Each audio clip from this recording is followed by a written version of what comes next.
Hey Frag fam, what is going on? I hope you guys are doing well today. Elliot here. Welcome back to The Fragrance Well.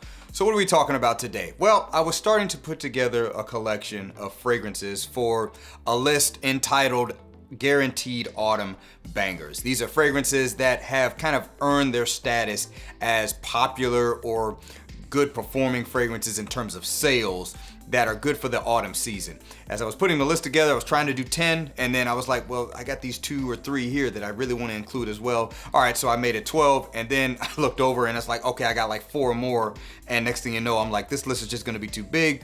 Let's break it up into a series. So this is gonna be part 1 of Guaranteed Autumn Bangers. I've got 7 fragrances for this list. And once again, these are fragrances that are very popular, have been out for some time, so they've gained their popularity, they've earned it, if you will, or they do really well in sales. Either one of those 2 things, not necessarily my opinion. That being said, I am going to insert my opinion into it, and I'm going to tier these fragrances off with 3 tiers, A, B, and C. A being the best, C being the worst, but none of these I think are necessarily bad. But that's just me, adding another element to the video, making it maybe a little bit more interesting. So let's not waste any more time. Let's go ahead and get right into it. Before we do, as always, please remember to like the video, subscribe to the channel if you do like the content, and hit that bell icon and enable notifications so you can be notified when I upload new videos. Let's get into it.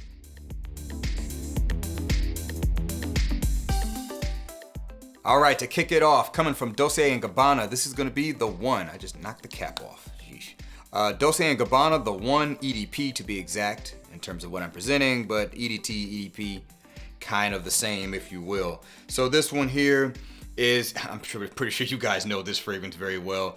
Orange blossom, tobacco, ambery notes, a little bit of cardamom as well, or maybe a lot of cardamom, and depending on how you want to balance it out. But it's a spicy amber tobacco fragrance in general, kind of known as like the perfect date night fragrance, if you will. I do agree with that. This is a great evening wear scent and does kind of capture a lot of what is popular in autumn season fragrances, if you will. So I think this is a great autumn fragrance. Obviously has definitely cemented its place in terms of sales as well as popularity, both within the community and with outside of it, if you will. So for me, I say this fragrance is an A-tier autumn banger in my opinion. I still remember the first time I got my nose on this. I was blown away by it. I may not wear it that much now that I own it, because I just have stuff that I do think is more interesting, but I don't think you can go wrong with this fragrance right here. This is an amazing, dare I say, masterpiece from Dolce & Gabbana. So once again, this is the One Eau de Parfum. All right, next one coming from BDK Parfums. We've got Gris Charnel Extrait. BDK Parfums Gris Charnel Extrait. Just kind of a side note to myself, I want to revisit the EDP.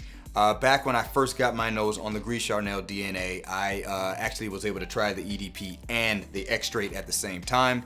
Extrait had just come out, and at that time I just kind of went with this one. I kind of liked the darker, richer nature of it, but I want to revisit the EDP. I've never really given that its due justice. It might be worth a pickup, but we'll see. That being said, Gris Charnel, very popular scent DNA, perfect for the autumn season. This one here in particular definitely still features the fig and the sandalwood and the cardamom, loads of vanilla in this one as well, a little bit of a tea-like smoothness to it.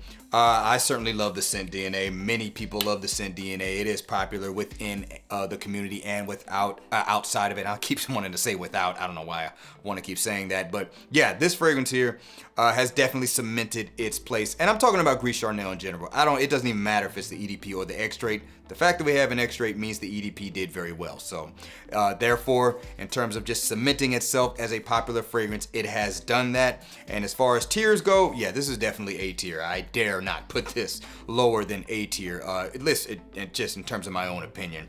If you're welcome to disagree, but I do think this is an excellent autumn-centered fragrance. The Gris Charnel DNA has cemented itself in that regard. So once again, from BDK Parfums, we've got Gris Charnel Extrait.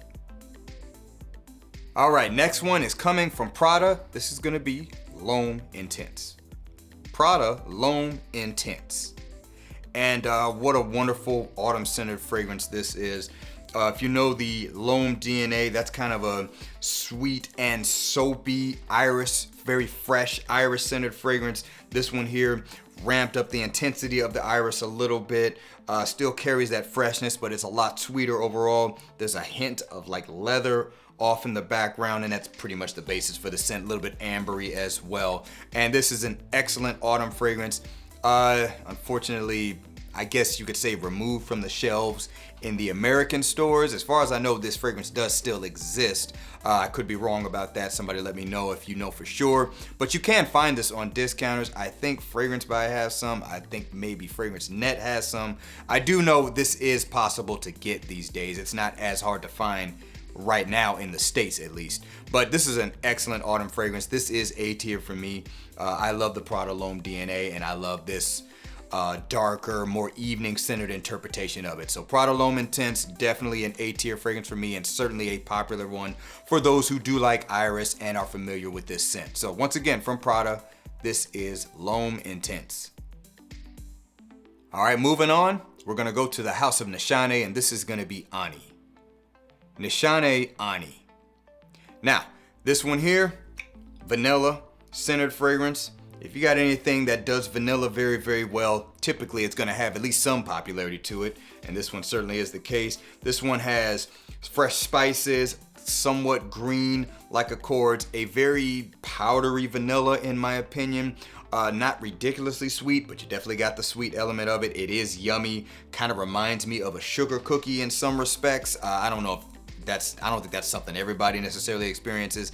That's just the first thing that came to mind when I first got my nose on this fragrance. Now for me, when I first got this, I was very 50-50 on it. One day I would like it, one day I didn't. It has grown on me quite a bit since then. Matter of fact, this was my scent of the day yesterday, and I did enjoy wearing it. So this is definitely a strong like for me now. Wouldn't say that I love it. As a result, I'm gonna put it in B tier because it just doesn't really captivate me the way it has a lot of people. But one thing is for sure, this is a certified autumn fragrance banger. People absolutely love this scent, and one thing is for sure, in the cooler weather, this fragrance here just absolutely slaps. Matter of fact, my first wearing in cold weather is what made me start to come around to this scent. So as far as I'm concerned, it is a certified autumn banger, but I'm gonna put it in B tier for myself. So once again from Nishane, this is Ani. All right, next one's coming from Mason Francis Kirkjohn, and it is Oud Satin Mood. Mason Francis Kirkjohn, Oud Satin Mood. This is the Extrait, EDP Extrait. I don't think it really matters. The Oud Satin Mood DNA. Is anybody really gonna argue that this is a certified autumn season banger here? Autumn, winter, cold season banger, whatever you wanna call it.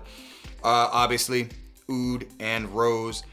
Is there I don't think there's saffron in this, so I think it's more of a oud rose. There's a lot of cinnamon, particularly in this one. I haven't smelled the EDP in so long that I kind of forgot some of the main differences, other than this is much sweeter, much more of a jammy rose, and I think that Ceylon cinnamon is kind of the main separators, if you will, from the original EDP version.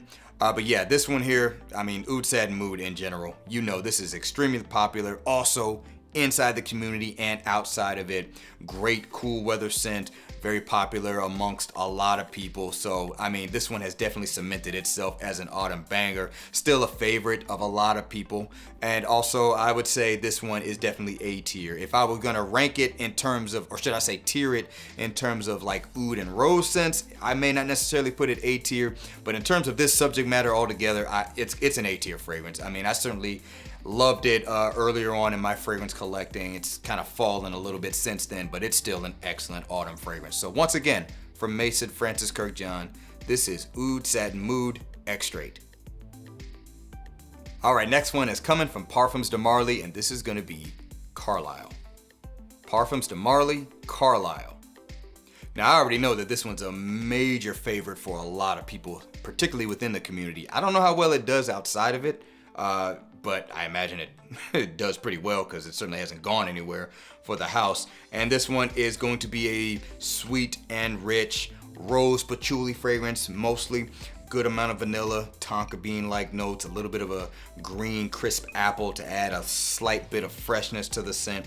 It does smell yummy. It does absolutely work perfectly for the autumn season. For me personally, I'm gonna put this at B tier only because I'm not as enthralled with the Carlisle DNA as a lot of people are. Matter of fact, I kind of had to warm up to this one. When I first smelled it, I was like, it's good, but I don't really feel the need to kind of jump out and get this one first. I kind of eventually got it. And also I had Red Tobacco. This does share quite a few similarities with Mancera Red Tobacco, but it is definitely its own thing. It definitely is a lot smoother overall. No real hints of tobacco in this, not as aggressive as a scent as Red Tobacco is. So that was another reason I kind of pushed it off, because it does share similarities, but I'm glad I got it now. I definitely do enjoy wearing this, but I'm gonna put it at B tier just because that's my personal placing for it. It's not something that kind of drove me over the edge like it did for a lot of people. So once again, from Parfums de Marly, this is Carlisle.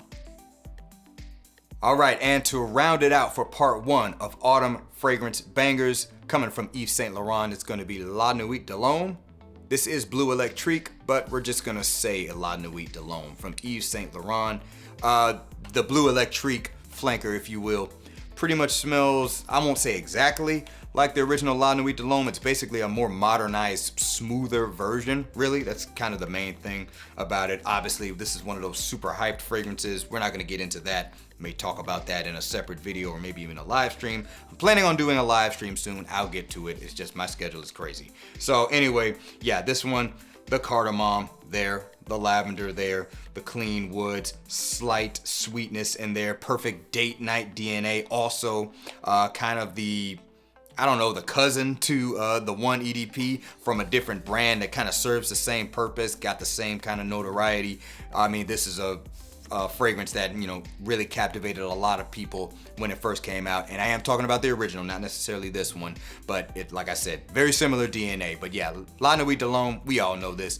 Absolute certified fragrance banger. For me personally, I'm going to put this at B tier only because I actually did have La Nuit de l'Homme like back in the day, long before I even thought about collecting or even knew collecting was a thing. But even at that time, I wasn't crazy about the fragrance. I did like it, but it was never a love. And you know what, even today, still not really a love for me. So another fragrance brand that's very popular, does very well, that me personally, I don't find to be that interesting to myself. But that being said, still a very good fragrance and definitely have a lot of respect for what it means to the fragrance business and the fragrance community. So I will give it B tier. I don't think it's worthy of a C tier. So once again, from Yves Saint Laurent, this is La Nuit de l'Homme, specifically here, Bleu Electrique. All right, guys, that is gonna do it for Autumn Fragrance Bangers Part 1. Let me know down in the comments below what you think of the fragrances I've talked about in this particular video. Do you think these are worthy of that Autumn Fragrance Banger moniker that I'm putting on these fragrances right now? Also, let me know if some of these are your favorites for the autumn season. Looking forward to seeing what you guys have to say. So, thanks again for watching all the way into the end. I really do appreciate you guys. Please remember to be well and smell well. And I'll see you in the next episode of The Fragrance Well. Have a good one.